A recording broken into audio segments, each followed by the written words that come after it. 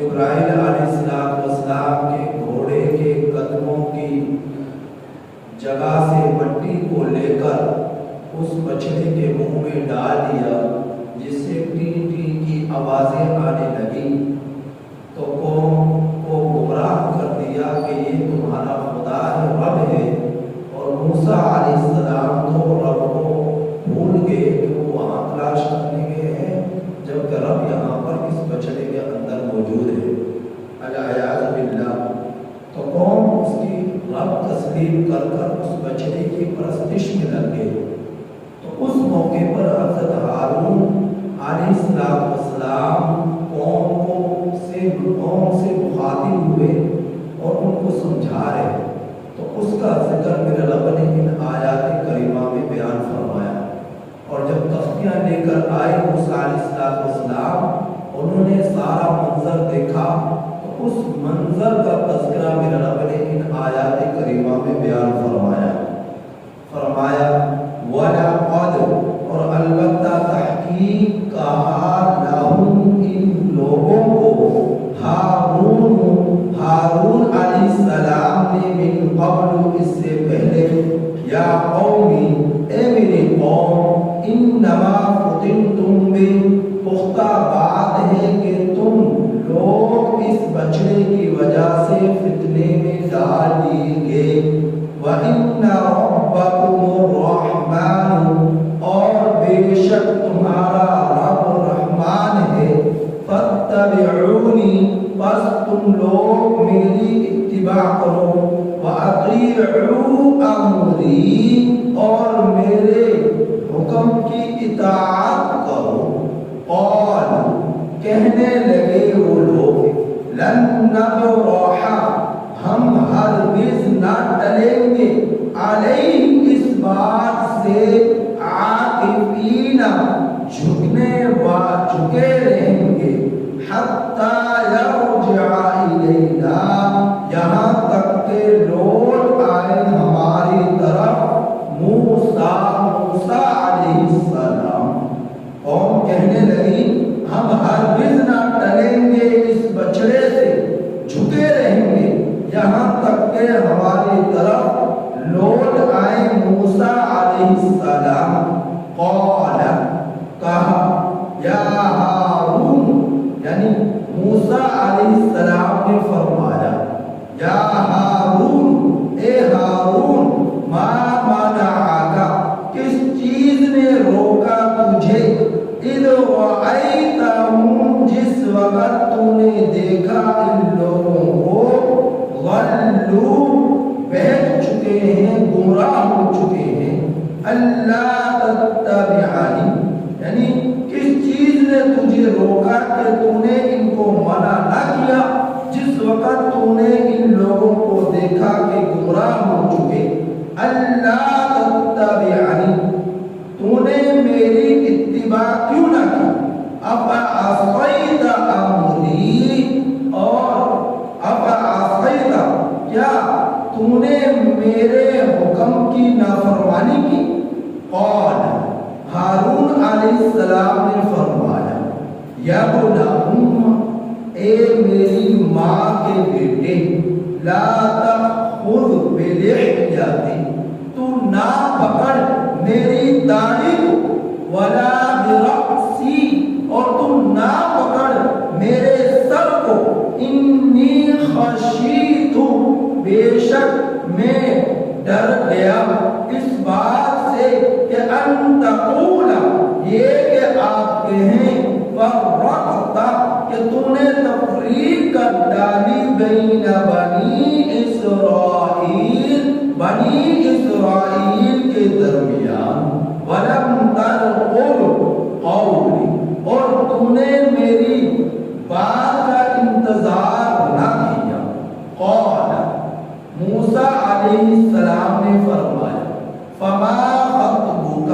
تیرا کیا مقصد ہے، یا سامری، اے سامری، تیرا کیا معاملہ ہے، کیا مقصد ہے، کس بنا پر تم نے یہ کیا۔ قال، سامری نے کہا، بصرت، میں نے دیکھا، بما، اس چیز کو لم یبصروا کہ جس چیز کو ان لوگوں نے نہیں دیکھا، لم یبصروا بھی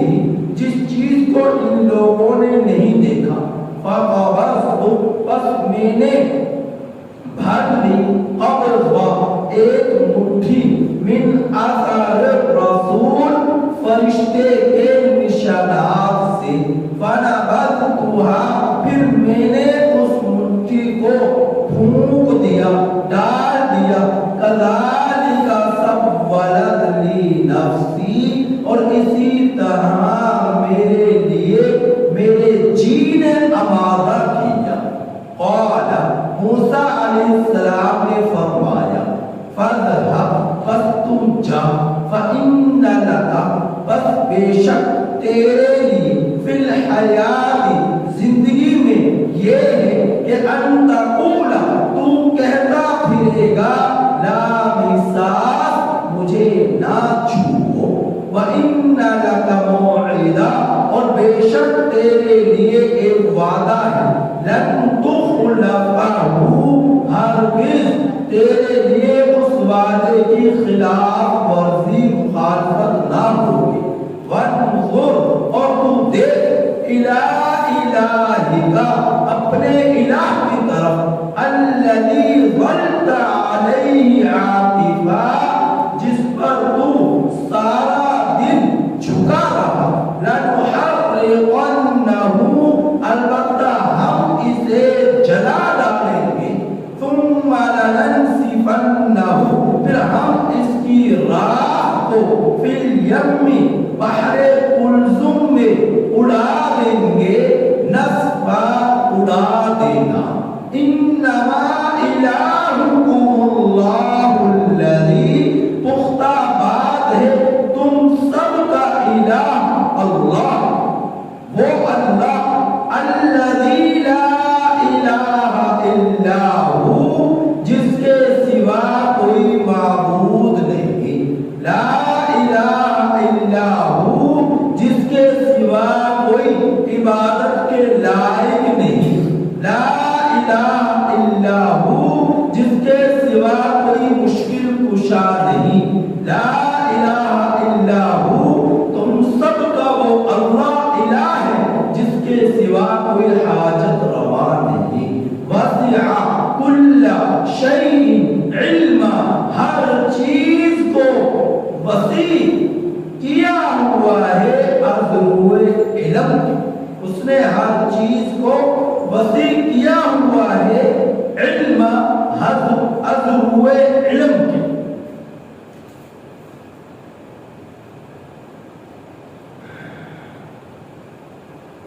یہ ان آیات کریمہ کا ترجمہ تھا جو آپ حضرات کے سامنے بیان ہوا۔ حضرت موسیٰ علیہ السلام کا قصہ چلا آ رہا ہے گزشتہ کئی اوراق سے، تقریباً 2.5 ورقے سورہ طٰہٰ کے گزر چکے۔ سورہ طٰہٰ کی ابتدا میں 4-5 آیات کے علاوہ مسلسل حضرت موسیٰ علیہ السلام کا قصہ چلا آیا۔ آپ نے حضرت موسیٰ علیہ السلام کے بچپن کے تذکرے کو سنا، آپ نے حضرت موسیٰ علیہ السلام کے مصر سے مدین کی طرف ہجرت کے تذکرے کو سنا، آپ نے مدین سے مصر کی طرف واپسی کے تذکرے کو سنا، پھر آپ نے دعوت توحید جو فرعون کی طرف ہوئی اس کے تذکرے کو سنا، پھر جادوگروں سے مقابلے کے تذکرے کو سنا، پھر جو ہے مصر سے آپ نے بنی اسرائیل کو لے کر وادی سینائے میں پہنچے اس کے تذکرے کو سنا۔ یہ مسلسل حضرت موسیٰ علیہ السلام کا تذکرہ چلا آ رہا اور بنی اسرائیل پر انعامات کا تذکرہ چلا آ رہا۔ جب بنی اسرائیل کو فرعون سے نجات مل گئی اس کے بعد کا تذکرہ آپ نے سنا، جب قوم نے کہا کہ ہمارے لیے کوئی احکامات ہونے چاہیے، کوئی دین ہونا چاہیے، کوئی شریعت ہونی چاہیے جس کے مطابق ہم لوگ زندگی گزاریں، تو میرے رب نے فرمایا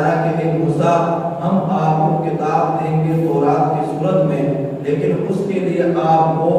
30 راتیں 30 دن کوہ طور پر گزارنے پڑیں گے روزے کی حالت میں۔ حضرت موسیٰ علیہ السلام نے 30 دن اور 30 راتیں روزے کی حالت میں گزارے، راتوں میں عبادت کرتے رہے، یہاں تک کہ اس 30 کو آپ نے 40 کے ساتھ پورا کیا، اور 40 دن آپ نے کوہ طور پر اپنے رب کی عبادت کی۔ اور اللہ پاک کے اس رسول نے یعنی موسیٰ کلیم اللہ علیہ السلام نے اپنے نائب کی صورت میں حضرت ہارون علیہ السلام کو بنی اسرائیل کی طرف چھوڑا کہ قوم کو تو پتہ ہے کہ یہ بہت زیادہ حماقتیں کر گزرتی ہے اور نادانی کی وجہ سے اور جان بوجھ کر، لہذا ان کا ذرا خیال کرنا کہ بہک نہ جائے، گمراہ نہ ہو جائے، کسی برائی میں مبتلا نہ ہو جائے۔ حضرت ہارون علیہ السلام کو اپنا نائب مقرر کر بنی اسرائیل میں حضرت موسیٰ علیہ السلام چھوڑ کر چلے گئے۔ آپ وہاں عبادت کرتے رہے، روزے رکھتے رہے، یہاں تک کہ 40 دن گزارے، اور دوسری طرف جو ہے حضرت ہارون علیہ السلام جو ہے قوم کو سمجھاتے رہے، تربیت کرتے رہے، اصلاح کرتے رہے، لیکن اس سب کے باوجود سامری نے قوم کو بہکا دیا اور زیورات کا ایک بچڑا ڈھال کر اس میں مٹی ڈال کر اس کے اندر سے آوازیں آنے لگی اور قوم کو اس کی طرف لگا دیا، اور قوم نے اس کو رب مان لیا اور اس کی پوجا پاٹ میں مبتلا ہو گئی۔ اب دوسری طرف حضرت موسیٰ علیہ السلام کو اللہ نے بتلا دیا کہ آپ کی قوم فتنے میں پڑ چکی ہے، شرک میں مبتلا ہو چکی ہے۔ حضرت موسیٰ علیہ السلام تورات کی 10 تختیاں لے کر واپس لوٹے کوہ طور سے اور سیدھے آئے اپنے بھائی ہارون علیہ السلام کی طرف۔ اب حضرت ہارون علیہ السلام عمر میں حضرت موسیٰ علیہ السلام سے اگرچہ 3 سال بڑے تھے، آپ نے بڑے بڑے بال رکھے ہوئے تھے، پٹے آپ کے تھے، زلفیں آپ کی تھی، یعنی حضرت ہارون علیہ السلام کی، تو حضرت موسیٰ علیہ السلام جلال میں آئے، اور چونکہ توحید کا معاملہ تھا اور شرک میں قوم مبتلا ہو چکی، اب جب قوم کو شرک میں دیکھا تو غضبناک ہوئے، جلال میں آئے، غصے کی حالت میں آئے، غضبان آصفہ افسوس کرتے ہوئے حضرت موسیٰ علیہ السلام تشریف لائے، اور آتے ہی حضرت ہارون علیہ السلام کے ایک ہاتھ سے سر کو پکڑا اور دوسرے ہاتھ سے داڑھی مبارک کو پکڑا، یعنی زلفوں کو پکڑا ایک ہاتھ سے اور دوسرے ہاتھ سے داڑھی کو پکڑا اور زور سے اپنی طرف کھینچا اور جھڑکا اور فرمایا کہ اے ہارون، یہ تمہیں کیا کرتا ہے؟ میرے پیچھے سے قوم شرک میں مبتلا ہو گئی۔ خوب آپ کو جھڑکا۔ حضرت ہارون علیہ السلام موسیٰ علیہ السلام کے مقابلے میں انتہائی نرم دل تھے، اور جو ہے آپ خاموشی سے ساری ڈانٹ کو ڈپٹ کو سنتے رہے، کوئی مزاحمت نہ کی، خاموشی اختیار کی، اور جب حضرت موسیٰ علیہ السلام کا کچھ غصہ ٹھنڈا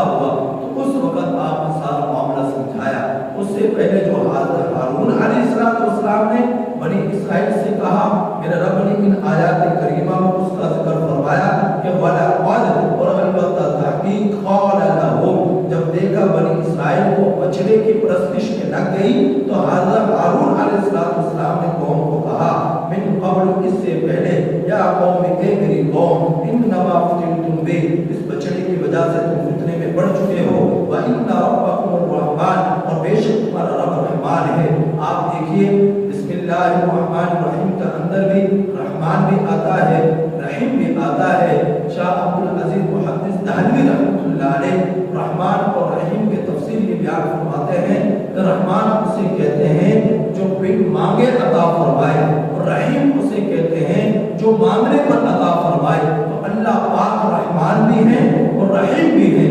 رحمان اس طرح ہے کہ آپ دیکھیں اپنے ہی وجود میں تمہیں معلوم تھا کہ آنکھوں کا تم سے تمہیں کیا فائدہ ملے گا، کانوں سے تمہیں کیا فائدہ ہوگا، زبان سے تمہیں کیا فائدہ ہوگا، ہاتھوں سے تمہیں کیا نفع ملے گا، قدموں سے تمہیں کیا نفع ملے گا۔ بھوک کیا ہوتی ہے؟ پیٹ میں خوراک جائے گی، پیدا ہوگا، ہضمات ہوگی، دل کی دھڑکنیں ہوں گی۔ اللہ پاک نے یہ سب کچھ تمہیں بن مانگے عطا فرمایا۔ تو رحمان نے تمہیں بن مانگے آنکھیں دے دی، رحمان نے تمہیں بن مانگے کان دے دیے، رحمان نے تمہیں بن مانگے ہاتھ دے دیے، رحمان نے بن مانگے تمہیں دماغ دے دیا، رحمان نے بن مانگے تمہیں دل دے دیا، رحمان نے تمہیں بن مانگے زبان دے دی، رحمان نے تمہیں بن مانگے قدم دے دیے اور دو دو جوڑے بنا دیے، ہاتھوں کے، قدموں کے، کانوں کے، آنکھوں کے، اور اللہ پاک نے تمہیں حسین چہرہ دے دیا، حسین وجود دے دیا۔ تمہیں کیا معلوم تھا آنکھوں کا سے کیا نفع ملے گا، تمہیں کیا معلوم تھا کہ کانوں سے کیا نفع ملے گا، لیکن بن مانگے دے دیا تو یہ رحمان نے دیا۔ تو اللہ پاک جو عطا کرتا ہے تمہارے مانگنے پر، تو میرے رب اور رحیم والے میرے رب کی وہ صفت ہے کہ تم اپنے رب کے سامنے روتے ہو، گڑگڑاتے ہو، اپنے آواز اپنی فریاد رکھتے ہو، اپنے حاجات رکھتے ہو، تو اللہ تمہاری مانگنے پر تمہیں عطا فرمائے۔ تو یہ رحیم والی صفت کا میرا رب استعمال کرتا ہے، تو اللہ رحمان بھی ہے اور رحیم بھی ہے۔ رحمان وہ جو بن مانگے دے دے، رحیم وہ جو تمہارے مانگنے پر دے۔ تو اللہ پاک سے اللہ پاک نے اللہ پاک کے پیغمبر حضرت ہارون علیہ السلام نے قوم کو رحمان کی نسبت کرتے ہوئے فرمایا کہ تمہارا رب رحمان ہے، فاتبعونی، بس تم میرے اتباع کرو، واطیعوا امری، اور میرے معاملے کی اطاعت کرو۔ اب دو لفظ ہیں، ایک ہے اتباع اور ایک لفظ ہے اطاعت۔ اتباع کہتے ہیں قولاً، اتباع کہتے ہیں کہ جو فعلاً اتباع کرنا، فعلاً جو ہے پیروی میں لگ جانا، اور جو ہے اطاعت کہتے ہیں کہ قولاً پیروی میں لگ جانا۔ یعنی حضرت ہارون علیہ السلام جس طرح خود شرک سے بچے ہوئے، تمہیں بھی چاہیے کہ تم شرک سے بچ جاؤ۔ جس طرح حضرت ہارون علیہ السلام ایک رب کی اتباع میں لگ چکے، تمہیں بھی چاہیے اس رب کی اتباع میں آ جاؤ، بچنے کی پوجا پاٹ میں نہ لگو۔ اور جس طرح حضرت ہارون علیہ السلام فرما رہے ہیں تم اس کی اطاعت کر لو، جو فرمایا قولاً اس کی اطاعت کر لو، اور جو کر رہے ہیں فعلاً اس کی اتباع کر لو۔ تو اتباع کا بھی ذکر ہوا، اطاعت کا بھی ذکر ہوا۔ تو حضرت ہارون علیہ السلام نے فرمایا فاتبعونی، بس تم میری اتباع کرو، جس طرح میں کر رہا ہوں اسی طرح تم کرو، واطیعوا امری، اور میرے حکم کی اطاعت کرو، یعنی جو میں تم سے کہوں تم اس بات کو مانو۔ قالوا، قوم کہنے لگی، لن نبرح علیہ عاکفین، ہم ہرگز نہ ٹلیں گے اس بچڑے کی عبادت سے، ہم تو اس کے آگے جھکے رہیں گے، رکوع میں، سجدے میں، یہی ہمارا رب ہے۔ ہاں، حتی یرجع الینا موسیٰ، یہاں تک کہ موسیٰ علیہ السلام ہماری طرف لوٹ آئیں اور وہ بتلا دے کہ یہ ہمارا رب نہیں ہے۔ قال یا ہارون، ہارون علیہ السلام دیکھتے ہیں کہ موسیٰ علیہ السلام بڑے ہی تیز قدم میں دوڑے ہوئے چلے آ رہے ہیں، اور ہاتھ میں تورات کی تختیاں ہیں۔ حضرت موسیٰ علیہ السلام کے پاس تورات کی 10 تختیاں تھی۔ یہ تو اللہ کا کلام ہے جو نبی کریم صلی اللہ علیہ وسلم پر قرآن کی صورت میں 23 سال کے عرصے میں اترا، تھوڑا تھوڑا کر کر پوری صورت کی صورت میں، ایک آیت کی صورت میں، کچھ رکوع کی صورت میں، کچھ جزوں کی صورت میں، کچھ کل کی صورت میں، کہیں مکہ میں، کہیں پر مدینہ میں، کہیں طائف کے میدانوں میں، کہیں احد کے پہاڑوں میں، کہیں پر کبھی کسی میدان میں، کبھی کسی جگہ پر، کبھی حضرت عائشہ رضی اللہ عنہا کے بستر پر، تو حضرت محمد صلی اللہ علیہ وسلم پر 23 سال کے عرصے میں پورا قرآن اترا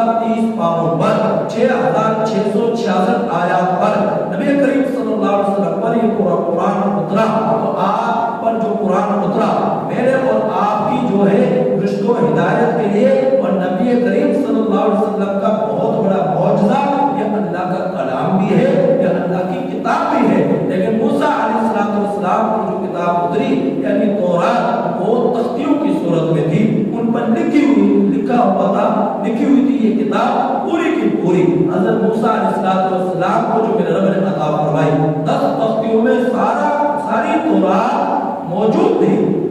جب پہنچے حضرت ہارون علیہ السلام کے پاس، تو حضرت موسیٰ علیہ السلام نے، ایک روایت میں آتا ہے کہ تختیوں کو زمین پر پٹک دیا اور پکڑ لیا حضرت ہارون علیہ السلام کو غصے کی حالت میں، اور ایک روایت ہے کہ آرام سے پہلے تختیوں کو رکھا اور پھر حضرت ہارون علیہ السلام کو پکڑا اور ان کے چہروں کو زور سے جھڑکا اور کھینچا اپنی طرف، اور کہنے لگے کہ اے ہارون، یہ تو نے کیا کر دیا، تو نے میرے بات کی اتباع کیوں نہ کی، میں تجھے ہدایت کو جاری کر گیا تھا، تو نے ان پر عمل کیوں نہ کیا، ما منعک، کس چیز نے تجھے روک دیا، اذ رأیتہم ضلوا، کہ گمراہ ہو چکے اللہ تتبعنی تو نے میری اتباع کیوں نہ کی ان کو کیوں نہ کہا بھائی شرک نہ کرو یہ کفر نہ کرو اس بچڑے کی پوجا پاٹ نہ کرو موسیٰ علیہ السلام کی بات مانو جس طرح وہ فرما کر چلے گئے افعصیت امری اور تو نے کیوں میرے حکم کی نافرمانی کی جب میں تجھ سے کہہ کر گیا تھا سمجھا کر گیا تھا کہ پیچھے سے قوم گمراہی میں نہ پڑ جائے شرک میں نہ پڑ جائے کفر میں نہ پڑ جائے ذرا ان کا خیال کرنا ان سے لاپرواہی نہ برتنا تو نے میرے حکم کی نافرمانی کیوں کی موسیٰ علیہ السلام یہ باتیں حضرت ہارون علیہ السلام کے چہرے سر کے بالوں کو داڑھی کے بالوں کو پکڑ کر زور سے جھڑک رہے ہیں اور یہ باتیں کہہ رہے ہیں اس سے یہ حالت میں غصہ بھی بجا تھا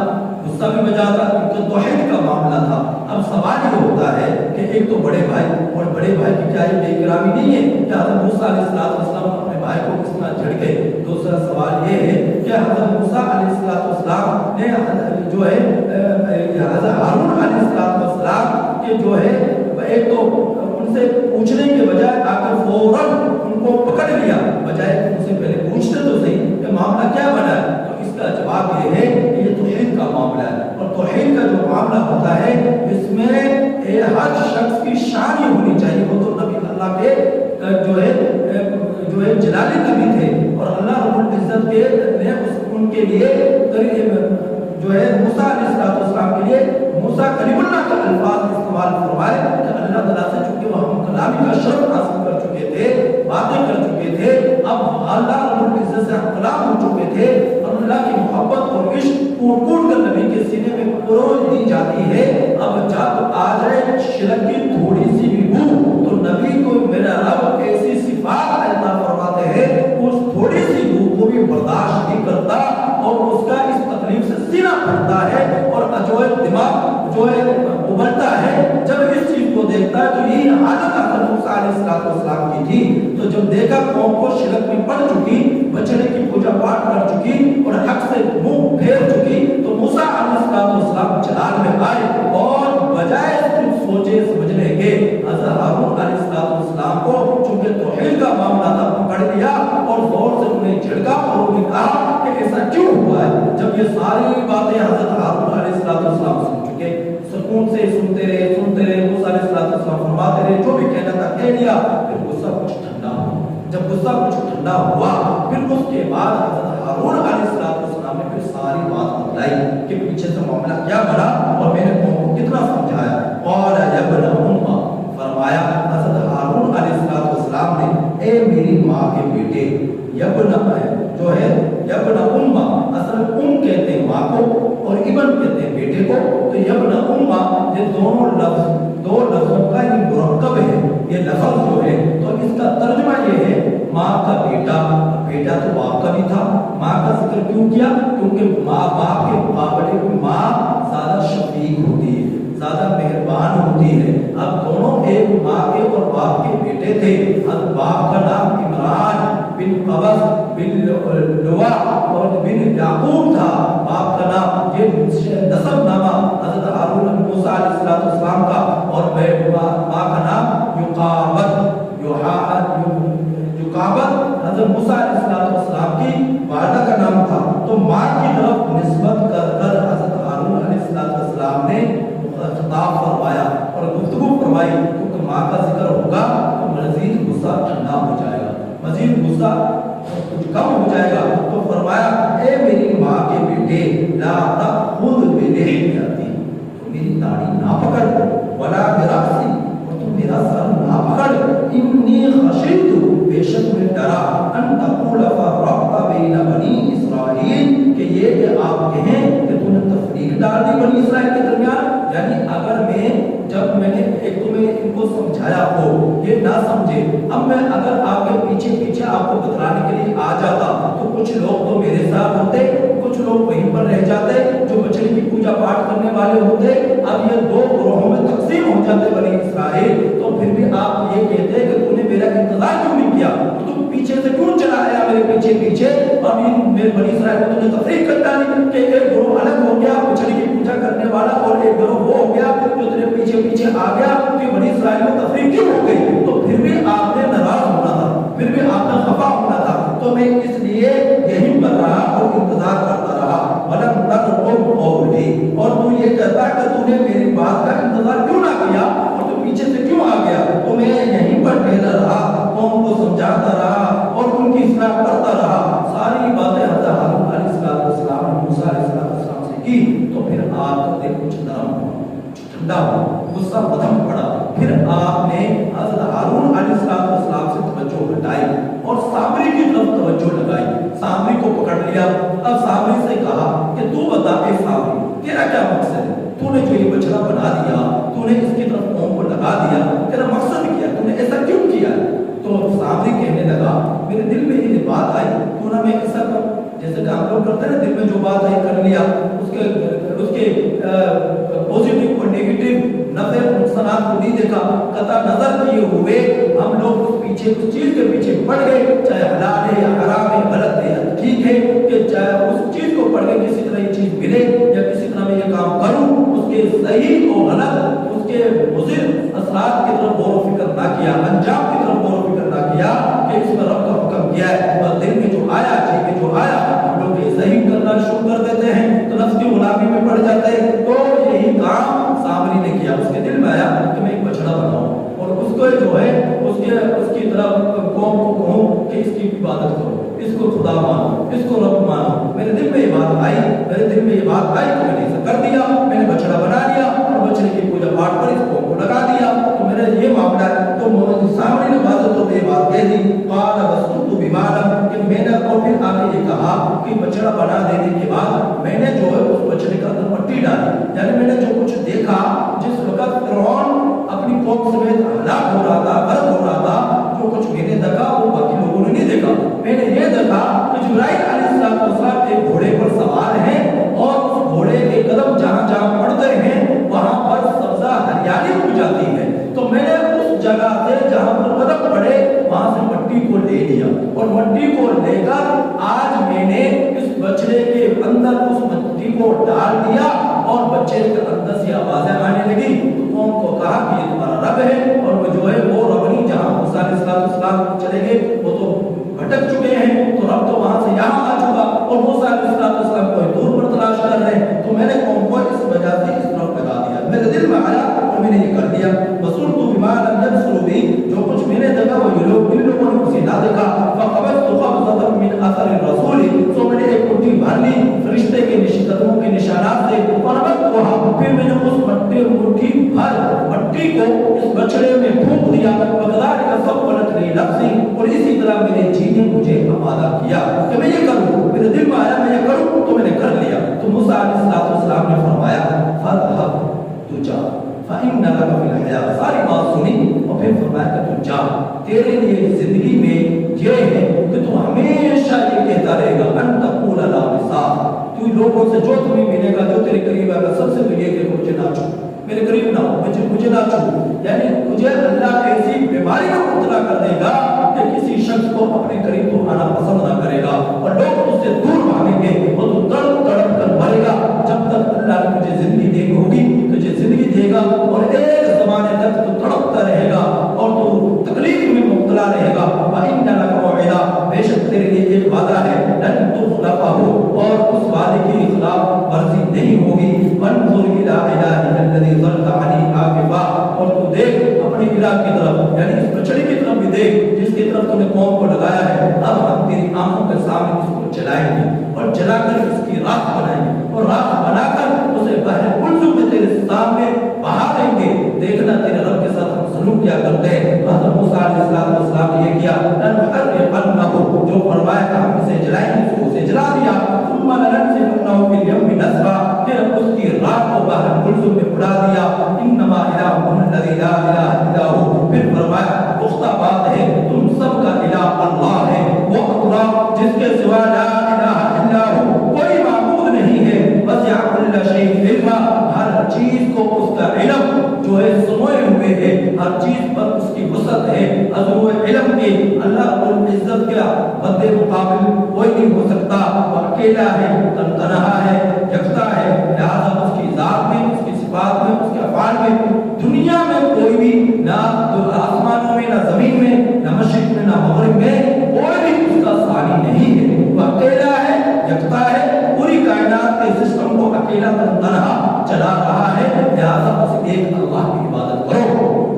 شرک نہ کرو، کفر نہ کرو۔ حضرت موسیٰ علیہ السلام نے یہ واضح نصیحت قوم سے فرمائی اور اس کے سامنے اس کے جو ہے ناحق معبود کو جلا دیا اور اس کی راہ کو بحر کلثوم میں بہا دیا۔ تو یہ سارا واقعہ ان آیات کریمہ میں آیا۔ اب اللہ پاک نے آگے کیا فرمایا انشاءاللہ کل بیان کروں گا۔